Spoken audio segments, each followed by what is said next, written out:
Praise the lord. యెషయా గ్రంథం 66వ అధ్యాయం 12వ వచనం. ఆలకించుడి, నది వలె సమాధానమును ఆమె యొద్దకు పారచేయుదును. మీరు జనముల ఐశ్వర్యం అనుభవించినట్లు ఒడ్డు మీద పొర్లిపారు జల ప్రవాహం వలె మీ యొద్దకు దాన్ని రాజెత్తును. ఇశ్రాయేలు ప్రజలు, యూదా ప్రజలు ఆయన ప్రజలై ఉన్నారు. కానీ ఆయన దృష్టిలో పాపం చేసిన కారణం చేత, తిరుగుబాటు చేసిన కారణం చేత చాలా సంవత్సరాలు వారు చెరకు కొనుపోబడ్డారు. అయితే వారు చెర నుండి తీసుకుని రాబడిన తర్వాత యెరూషలేము యొక్క, తమ పట్టణం యొక్క, తమ దేశం యొక్క ఔన్నత్యాన్ని వారు గుర్తించి, తమ దేవుని యొక్క ప్రేమను వారు గుర్తించి వెనుదిరిగిన తర్వాత ప్రభు వారికి ఇస్తున్నటువంటి అద్భుతమైన వాగ్దానాలు ఇవి. జనముల ఐశ్వర్యాన్ని మీరు అనుభవిస్తారు. ఎలా అనుభవిస్తారంటే, ఒడ్డు మీద పొర్లిపారు ప్రవాహం వలె అది మీ దగ్గరకు వస్తుంది. అంటే దాని అర్థం ఏంటంటే, విస్తారమైనటువంటి ఆశీర్వాదం, సమృద్ధికరమైనటువంటి ఆశీర్వాదాన్ని దేవుడు తన బిడ్డలకు ప్రకటిస్తున్నాడు. ఆయన చిత్తానికి మనం అప్పగించుకున్నప్పుడు, ఆయనకు మనము లోబడి ఉన్నప్పుడు, ఆయన మాటకు మనం వణికి లొంగి ఆయనకు మనం విధేయులమైనప్పుడు, ఆయన మనం గౌరవించినప్పుడు, ఆయన మన జీవితంలో ఎంత గొప్ప కార్యాన్నైనా చేయడానికి ఇష్టపడుతున్నాడు. అంటే మన అవసరాలు ఆయన తీర్చే దేవుడు అన్నాడు. మన యొక్క జీవితంలో ఆయన చేసే కార్యం ఊహించని విధంగా ఉంటుంది.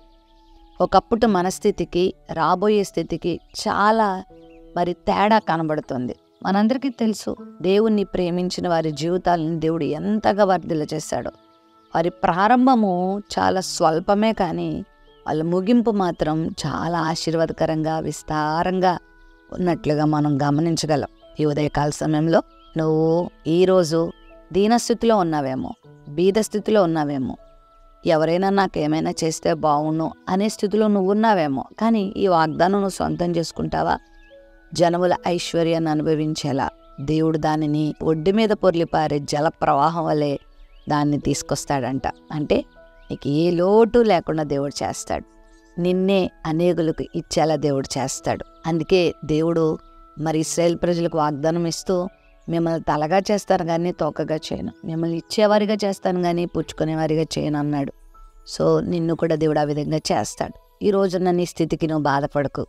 నా స్థితి ఏంటి, నేను ఇలా ఉన్నానేంటి, కొరతతో ఉన్నానేంటి, నా ఎదుటివారు ఇలా ఉన్నారు కదా, నా తోటివారు అలా ఉన్నారు కదా అని వాళ్ళని చూసి వీళ్ళని చూసి నువ్వేం వ్యసన పడొద్దు. నువ్వు నీతిగా బ్రతుకు, యథార్థంగా బ్రతుకు, నీకున్న దానిలో నమ్మకంగా బ్రతుకు, దేవుణ్ణి ప్రేమించు, ఆయన సంఘాన్ని ప్రేమించు, ఆయన సేవను ప్రేమించు, దేవుని బిడ్డల్ని ప్రేమించు, అనాథలను ప్రేమించు, అవసరతలు ఉన్నవారిని ప్రేమించు. నువ్వు దేవుని మహిమ కొరకు నీ జీవితాన్ని సిద్ధం చేసుకున్నప్పుడు నీ అవసరాలు ఎలా తీర్చాలో ఆయనకు తెలుసు. నీకు ఆయన తన సంపదను ఏ విధంగా పంచాలో ఆయనకు తెలుసు. నీ కొరకు ఆయన ఎలాంటి ద్వారాలు తెరవాలో ఆయనకు తెలుసు. తెరుస్తారు. భక్త సింగ్ అనే దైవజనుడు మనకు తెలుసు. ఆయన ఒక సిక్కు కుటుంబంలో జన్మించారు. ఆయన ప్రభువుని నమ్ముకున్నప్పుడు అందరూ ఆయన విడిచిపెట్టేశారు. సొంత తండ్రి కూడా కెనడాలో ఆయన అగ్రికల్చరల్ ఇంజనీరింగ్ చేస్తూ ఉంటే, యేసుప్రభువు నమ్ముకున్నావు కాబట్టి నిన్ను ఒక్క పైసా కూడా పంపనన్నారు.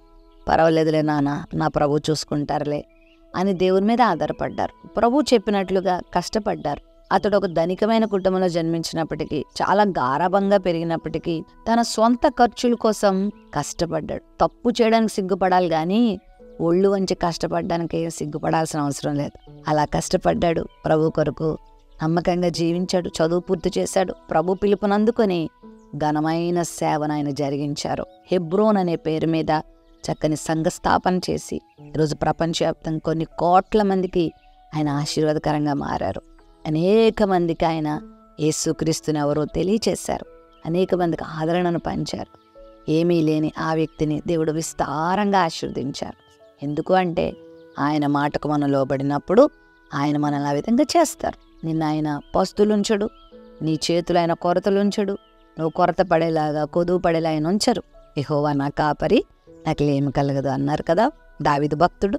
నీకు ఏ లోటు రానివాడు. నమ్మో, దేవుడు నీకు మేలు చేస్తాడు. నీకు కావలసిన దానిని నీ దగ్గరికి ఆయన పంపిస్తాడు. నీ అవసరాన్ని ఆయన తీరుస్తాడు, నీ కొరతను ఆయన తీరుస్తాడు. ప్రేమ నమ్మకం కలిగి మా తండ్రి, నీ బిడ్డల జీవితంలో ప్రతి కొరతను మీరు తీర్చి సమృద్ధిలో నడిపించండి. ఏ కొరతను బిడ్డలు అనుభవిస్తున్నారో, ఏ లోటును అనుభవిస్తున్నారో, ఏ కరువును అనుభవిస్తున్నారో దాని నుండి విడుదల దయచేసి సమృద్ధినిమ్మని యేసు నామములో ప్రార్థిస్తున్నాం తండ్రి. ఆమేన్.